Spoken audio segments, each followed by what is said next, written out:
savages. So I decided to jump on the trend as well. I've been having a lot of FOMO and I'm about to speak about the Met Gala looks, but I'm gonna do it a little bit different than most people have done it. I'm going to show you my outfit, which is actually inspired by some of my favorite designers and public figures that walked the Met Gala of this year. For the people who stayed late and watched the Met Gala, we saw black dandyism at its best, right? But actually, black dandyism wasn't the theme. That's actually a theme for the exhibit. So in case you're wondering why certain people were not wearing the black dandyism theme, it was because the theme is tailored for you. So technically, they were on theme, you know. But I'm going to talk about the black dandyism looks more than the tailored looks because my outfit is inspired by black dandyism, which is very important to me, obviously, because I'm black as well. So before I do that, let me give you like a 360 of my outfit, more like a 180, but you'll be able to see. So these are the details, right? These are pockets over here. This is like, as you can see, that's a zip, you know, and it's got an open back effect. And I will tell you more about the outfit as it goes. Oh, but before I tell you more, I'm actually wearing some vintage stockings, you know. My mom's vintage stockings, so if you can see back in the day. So I thought, let me incorporate something that is actually in that time. So I've got some vintage stockings over here, and then what is so me is that, as you can see, these platform boots, I've put like a safety pin, so people who really know me know that I like customizing my stuff. So I've put a little bit of a detail there to not make it ordinary.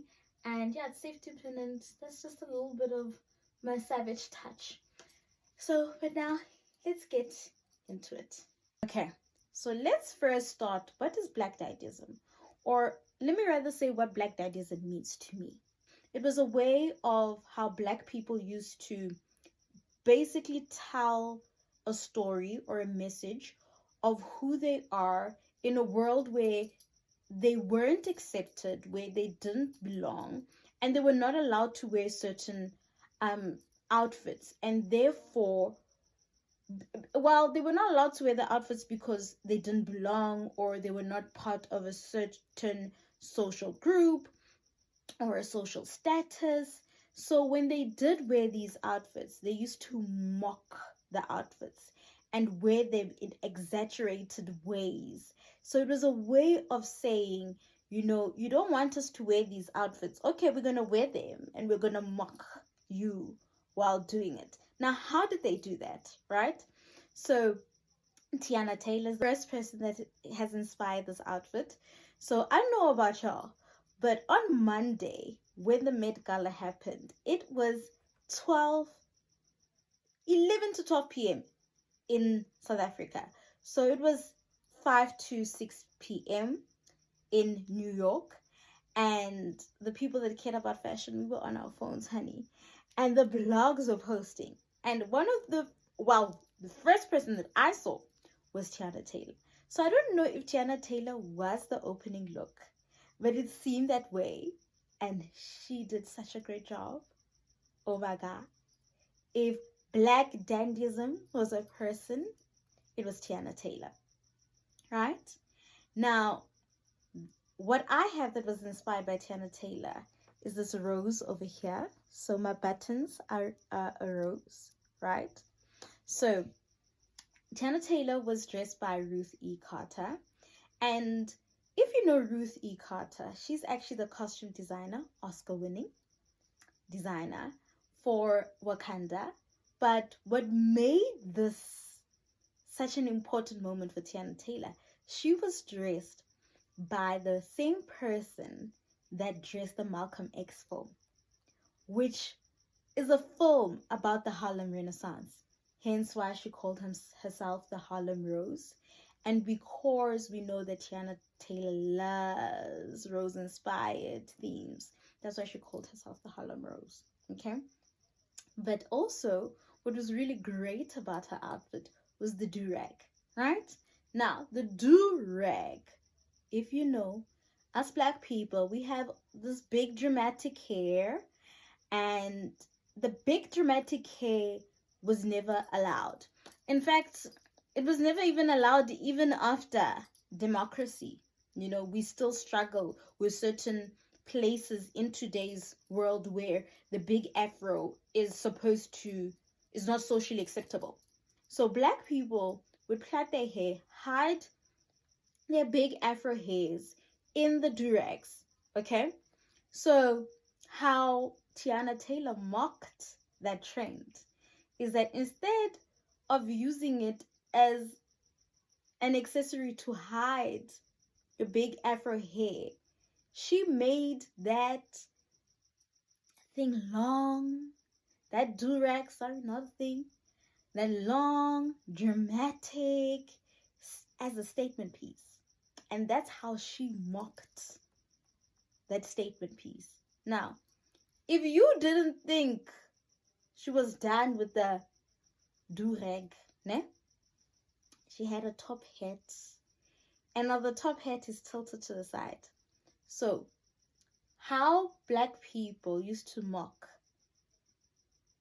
the elite people who wore, you know, the top hat, is that they were tilted to the side as a way of saying, you don't want me to, I can't wear this stuff. So when I am going to wear it, I'm going to tilt it to the side and show you, hore, you're going to look at me.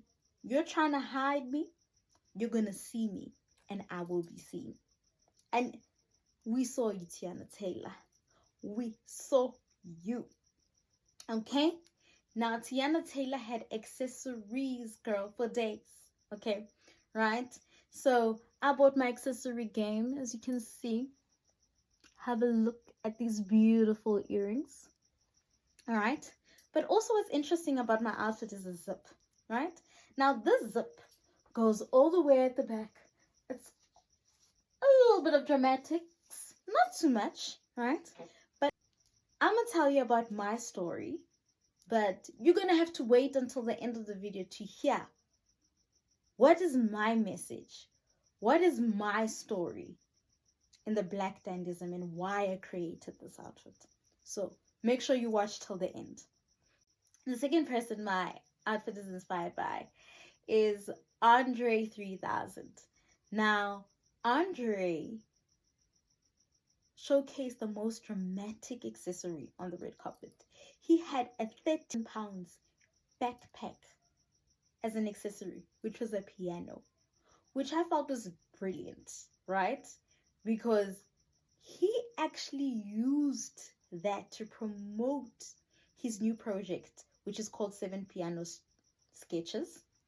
And how that ties with, you know, Black Dandyism is, first of all, it shows us the musicians, you know, the musicians that are at the malls or on the street promoting their music. And that's why he also had that brilliant plastic bag with him that shows that camping lifestyle of making money, you know, which I found was so brilliant. But secondly, Black Dandyism is a form of rebellious nature. And by Andre being brave enough to walk on the red carpet and promote his own project, I know who else could be that rebellious and do that. But it was so brilliant. And if we all took some notes to what he did and actually promoted some of our projects while doing the things that we get invited to, I think we would go far. So kudos to Andre. That was a brilliant strategy. And that was Black Dandyism at its best. Okay, but I'm sure you're wondering, what is my accessory? Okay, so my accessory is this bag, honey. As you can see, this bag of mine is a bag that has a nude person. And those who know me know that I've got the most, interesting accessories. I'm always looking for the most interesting accessories. So if I was at the Met Gala, honey, this was the bag that I would have went with. And yeah, this was inspired by Andre, you know. So the third person that inspired this outfit is the sexy, the sultry Kim Kardashian. Now, Kim Kardashian gave us an open back, honey. So I decided to give you an open back as well. But what was the message? Now, I believe the message with Kim Kardashian, and I think that's why I love Kim Kardashian, is that no matter the theme that you throw at Kim Kardashian, you always know that she's going to bring some sexiness, some sultriness. And I love it. Now, we live in a world where sexiness or being too revealing is seen as permission for women to be abused, which we know that women get abused even fully clothed, right? So, in this regard, I feel that Kim Kardashian could sell a message that basically says, I can be as sexy as I want, and I could wear whatever I want, and it still doesn't give you any right to abuse me. Okay? Now, not only did I give you an open back, I gave you an upside down pants. Now, with pockets. So from waist down, this is actually an upside down pants, right? With a zip in the middle. And I'm also portraying that message. I am portraying a message that as a Black woman, you will not abuse my body. You will not. Okay? And Black Dandyism was used as a form of survival. And Black women back then and today, we are always trying to survive from men who are trying to abuse us. So, for those who wondered why I dress the way I do, because if people know me, I like wearing sexy all the time. The only thing is that with me, it has to come with dramatics. So I'm not going to wear sexy just for wearing sexy. I'm always going to bring a fashion statement, something dramatic to the party. But that is my aesthetic. My aesthetic is sexy with dramatics. So, Kim Kardashian, keep on being sexy, girl. The fourth person that I'm going to talk about is Doja Cat. My Doja Cat. Whew. Doja Cat was wearing Marc Jacobs. And that outfit, honey, I went into my closet. Put it in my closet, honey. Black Dandyism, for a person like Doja Cat, says is the epitome of being a rebel. Doja Cat is always going to do what she wants, how she wants it, the way she wants it, And she gave me cones, honey. Cones, and that's what I gave you guys. I gave you cones.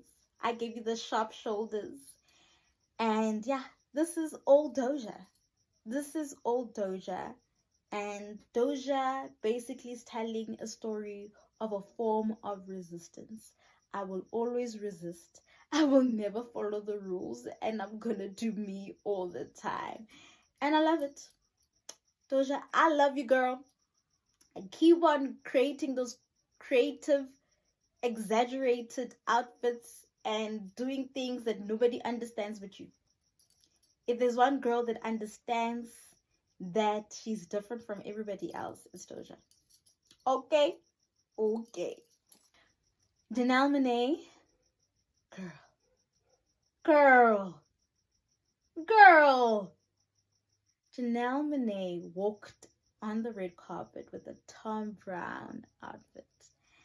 Now, in my opinion, Janelle Monáe didn't portray any black dandyism whatsoever. Sure, she had the black cornrows, and she's black, but I think she fell more on the tailored for you um theme than the black dandyism theme. But I'm not mad about it, because you know why?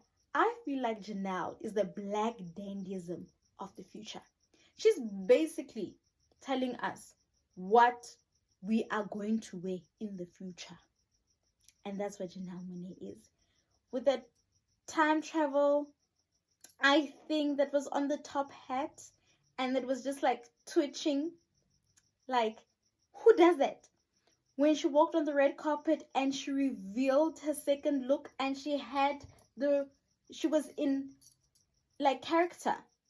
Who does that? And I'm sure you guys are wondering, what could you possibly give us that is Janelle Monáe inspired, that is Tom Brown inspired?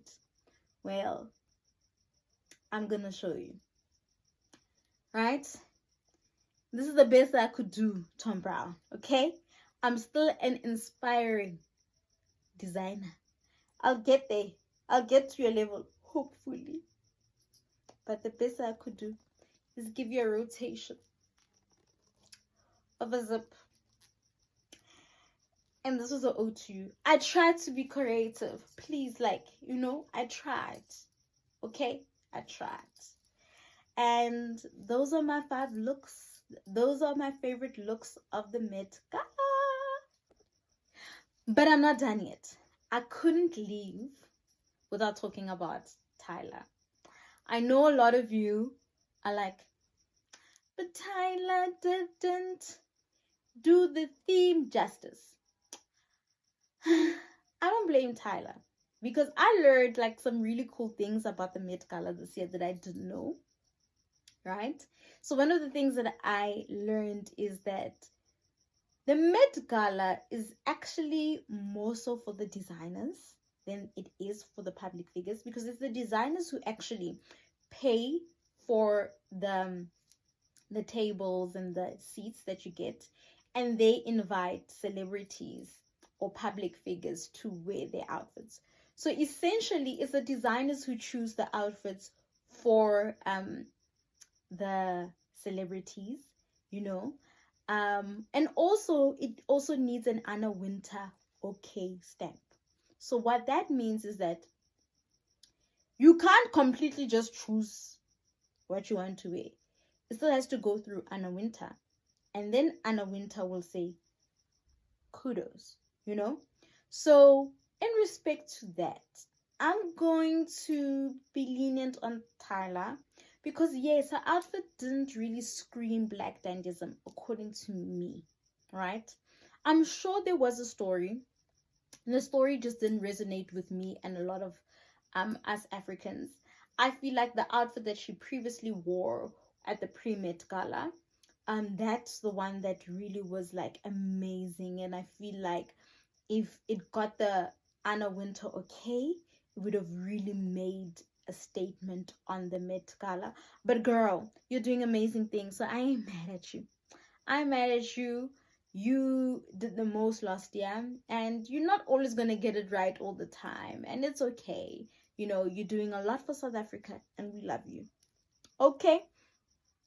Now, the other cool, thing that I didn't know is that you're not allowed phones, right?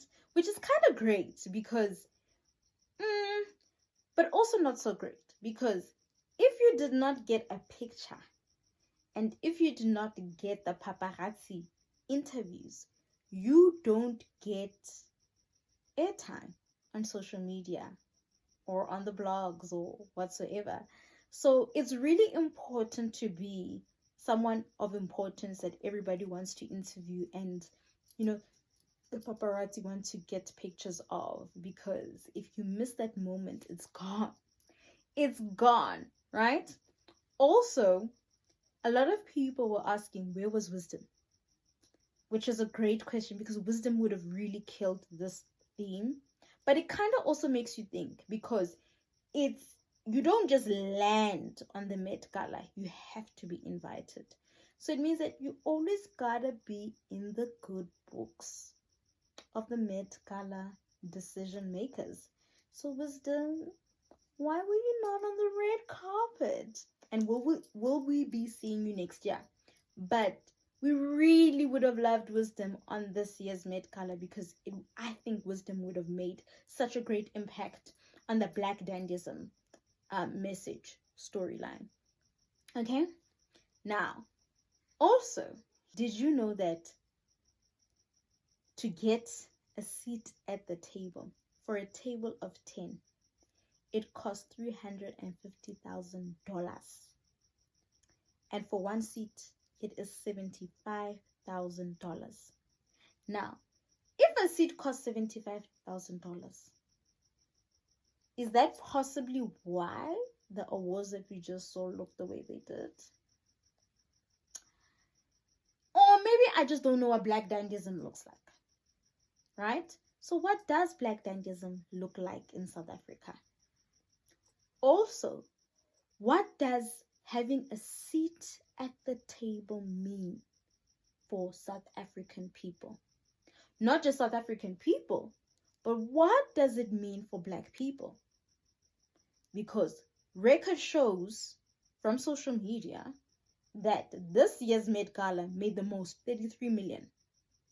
So what does that mean for us Black people? Because it was a moment like never seen before. The theme is still being talked about till now. You could literally say it was the Black Met Gala. And that's the power we have.